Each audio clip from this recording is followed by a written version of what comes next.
Hello friends, welcome to delicious kitchen. இன்றைக்கு மிகவும் சுவையான ஒரு வித்தியாசமான சிக்கன் பிரியாணி ரெசிபி தான் பார்க்க போகிறோம். மிகவும் சுலபமாக நீங்கள் வீட்டில் செய்யலாம், அதுவும் பர்ஃபெக்டாக எந்த பிழையும் வராமல் இந்த பிரியாணி எப்படி செய்கிறதுன்னு தான் பார்க்க போகிறோம். வாங்க அதை எப்படி செய்கிறதுன்னு பார்க்கலாம். அதுக்கு முதல்ல நீங்கள் என்னுடைய சேனலில் புதுசாக பார்க்குறீங்களா இருந்தால் மறக்காமல் சப்ஸ்கிரைப் பண்ணி பெல் ஐக்கானை ப்ரெஸ் பண்ணி வச்சுக்கொள்ளுங்க. இப்போ வாங்க எப்படி செய்கிறதுன்னு பார்க்கலாம். இது 21 இன்க்ரீடியன்ட்ஸ் இருக்கக்கூடிய ஒரு பிரியாணி மசாலா நான் அரைச்சி எடுத்துக்கொள்கிறேன். இந்த பிரியாணி மசாலாவோட ஃபுல் டீட்டெயில்ஸ் மெஷர்மெண்ட்ஸ் எல்லாமே இந்த சேனலில் இருக்குது. நீங்கள் வேணுமெண்டா அதை செக் பண்ணி பார்க்கலாம். இந்த 21 இன்க்ரீடியன்ட்ஸையும் சேர்த்து நான் அரைச்சி ஒரு பிரியாணி மசாலா ரெடி பண்ணி கொள்கிறேன். இப்போ பிரியாணி மசாலா ரெடி ஆகியாச்சு. நான் முன்னாடியே சொன்ன மாதிரி இதில் டீட்டெயில்ஸ் எல்லாமே இன்னும் ஒரு வீடியோவில் நான் தனியாக போட்டிருக்கிறேன், நீங்கள் பார்க்கலாம். இது பாஸ்மதி அரிசி 500 கிராம் அளவுக்கு எடுத்து நல்லா கழுவி 20 நிமிஷம் நாங்கள் இதை சோக் பண்ணி வைக்க வேணும். இப்போ அரிசி ஊறிட்டு இருக்கும் பொழுதே நான் இதில் 230 ml அளவுக்கு எண்ணெய் சேர்த்துக்கொள்கிறேன். கூடவே ஒரு மேசைக்கரண்டி அளவுக்கு நெய் சேர்த்துருக்கிறேன். மொத்தமாக 250 ml வார மாதிரி நீங்கள் இதில் சேர்த்துக்கொள்ள வேணும். இப்போ இது சூடானதுக்கு அப்புறமாக நல்ல மெல்லியதாக நீள வாக்கில் கட் பண்ணின வெங்காயம் 250 கிராம் அளவுக்கு சேர்க்குறேன். ஒரு 2 துண்டு பட்டை, ஒரு கருப்பு ஏலக்காய், 3 பச்சை ஏலக்காய் சேர்த்துருக்கிறேன். ஒரு நட்சத்திர சோம்பு, கூடவே கஸ்தூரி மேத்தி ஒரு 1/4 டீஸ்பூன் அளவுக்கு சேர்த்துக்கொள்ளுங்க. கராம்பு 2 சேர்த்துக்கொள்ளுங்க. அந்த பிரியாணிக்கு போடுற எல்லா மசாலாவுமே நான் சேர்த்துருக்கிறேன். சேர்த்து இப்போ நாங்கள் இதை நல்லா வதக்கி கொள்ளலாம்.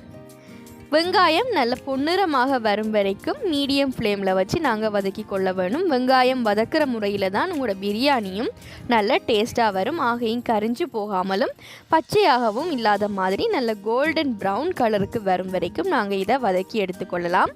பொறுமையாக இதை நீங்கள் நல்லா வதக்கி எடுத்துக்கொள்ளுங்க. இப்போ கோல்டன் ப்ரௌன் கலர் வந்ததுக்கு அப்புறமாக ஒரு அரை கைப்பிடி அளவுக்கு நான் கொத்தமல்லியில் எடுத்து நல்லா பேஸ்ட்டாக அரைச்சி வச்சுருக்கிறேன். அதையும் சேர்த்து ஒரு 20 செகண்ட் நல்லா வதக்கி விட்டுருங்க. கூடவே ஒரு கையளவுக்கு புதினா இலை, அதையும் நான் அரைச்சி சேர்த்துக்கொள்கிறேன். இந்த பிரியாணிக்கு நாங்கள் எல்லாமே அரைச்சி தான் சேர்த்துக்கொள்ள போகிறோம். வெங்காயத்தை தவிர மிச்சம் எல்லாமே அரைச்சி சேர்த்துக்கொள்கிறோம். 4 பச்சை மிளகாய், அதை இடிச்சோ அல்லது அரைச்சோ நீங்கள் சேர்த்துக்கொள்ளலாம். உங்களோட காரத்துக்கு ஏற்ற மாதிரி அதை அட்ஜஸ்ட் பண்ணிக்கொள்ளுங்க. இதையும் ஒரு 20 செகண்டுக்கு நாங்கள் வதக்கி கொள்ளலாம். எல்லா இன்க்ரீடியன்ஸுமே சேர்த்ததுக்கப்புறம் தனித்தனியாக ஒரு 20 செகண்ட் நீங்கள் வதக்கினாலே போதும். இப்போ 30 கிராம் அளவுக்கு இஞ்சி அரைச்சது, அதையும் நான் தனியாகவே அரைச்சி சேர்த்துருக்கிறேன். அதையும் ஒரு 20 செகண்டுக்கு வதக்கி விட்டுருங்க. அதுக்கப்புறமாக நாங்கள் பூண்டு பேஸ்ட் சேர்த்துக்கொள்ளலாம். 50 கிராம் அளவுக்கு பூண்டு எடுத்து பேஸ்ட் பண்ணி வச்சுருக்கிறேன். அதையும் ஒரு 20 செகண்டுக்கு நல்ல பச்சை வாசனை போகும் வரைக்கும் நாங்கள் வதக்கி கொள்ள வேணும். இஞ்சி பூண்டினுடைய பச்சை வாசனை போகும் வரை வதக்கினதுக்கு அப்புறமாக அரை தேக்கரண்டி அளவுக்கு மஞ்சள் தூள் சேர்த்துக்கொள்கிறேன். அந்த நல்ல கலர் கொடுக்கறதுக்காக. க்ரீனோட அந்த எல்லோ சேரும்பொழுது பிரியாணி நல்ல கலரில் உங்களுக்கு கிடைக்கும்.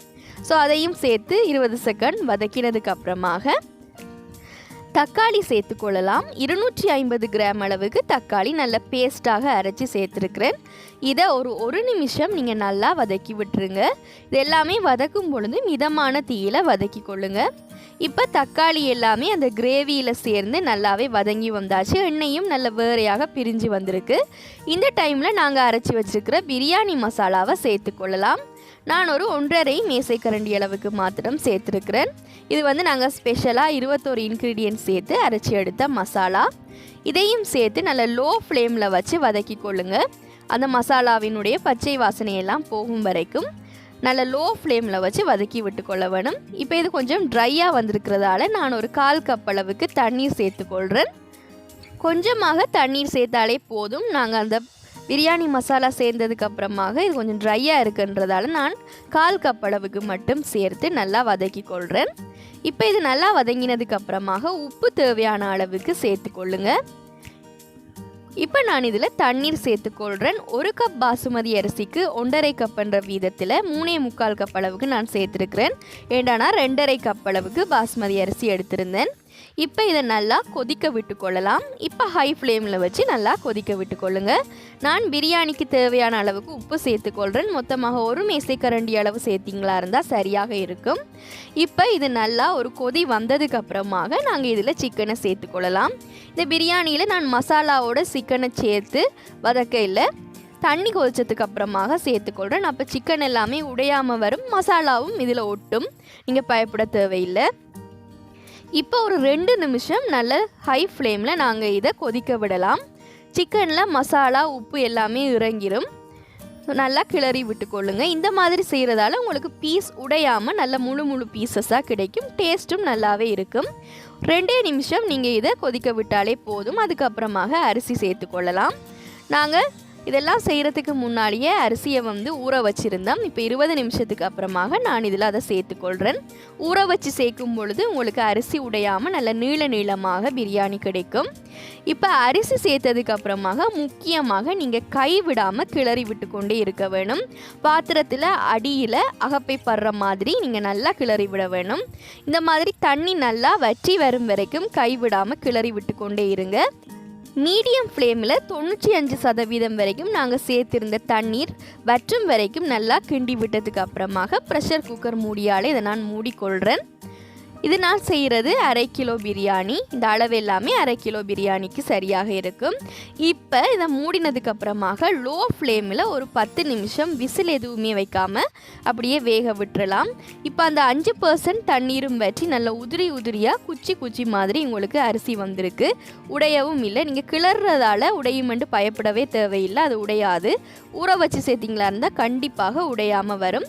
மறக்காமல் நீங்கள் கிளறி விட்டு கொண்டே இருக்க வேணும். இந்த மாதிரி செய்கிறதால உங்களுக்கு கீழே அடிப்பிடிச்சு கொள்ளாமல் நல்ல உதிரியாக பிழைக்காமல் பர்ஃபெக்டாக பிரியாணி கிடைக்கும்.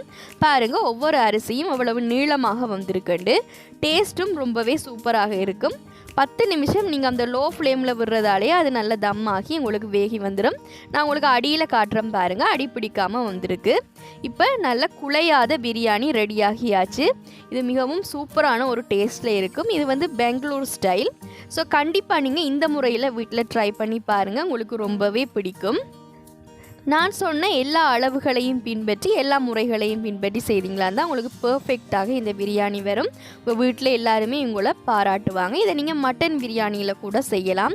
இதே ப்ரொசீஜர் தான். நான் மட்டனை வேக வைக்கும் பொழுது கொஞ்சம் அதிக நேரம் வேக வைக்க வேண்டி இருக்கும். இப்போ இந்த பிரியாணி ரெடி ஆகியாச்சு. நான் இதை ஒனியன் ரைட்டாவோடையும் கூடவே ஃப்ரைட் சிக்கனோடையும் சர்வ் பண்ணுறேன். ஃப்ரைட் சிக்கனும் நான் ரொம்பவே ஸ்பெஷலாக செய்திருந்தேன். அந்த ரெசிபியும் கூடிய சீக்கிரமே நான் அப்லோட் பண்ணுறேன். நீங்கள் செக் பண்ணி கொள்ளலாம். 21 மசாலா சேர்த்து இந்த பிரியாணி மசாலாவில் நீங்கள் நிறைய ரெசிபிஸ் பண்ணலாம். நான் இந்த ஃப்ரைட் சிக்கனும் அதில் தான் பண்ணியிருந்தேன். ஸோ நீங்கள் அந்த மசாலா ரெசிபியை கண்டிப்பாக செக் பண்ணி பார்த்துக்கொள்ளுங்க. ஸோ இந்த ரெசிபியை நீங்கள் வீட்டில் ட்ரை பண்ணி பார்த்துட்டு உங்களுடைய ஃபீட்பேக் எனக்கு கொமெண்ட்ஸில் மறக்காமல் தெரியப்படுத்தலாம். இது போல் பல இன்ட்ரெஸ்டிங்கான ரெசிபீஸுக்கு என்னுடைய சேனலை மறக்காமல் நீங்கள் சப்ஸ்கிரைப் பண்ணி பெல் ஐக்கானை ப்ரெஸ் பண்ணி வச்சுக்கொள்ளுங்க. அப்போ தான் நான் போடக்கூடிய புதிய பல இன்ட்ரெஸ்டிங்கான ரெசிபீஸ் எல்லாம் உங்களை உடனுக்குடன் வந்து சேரும். தேங்க்யூ ஃபார் வாட்சிங்.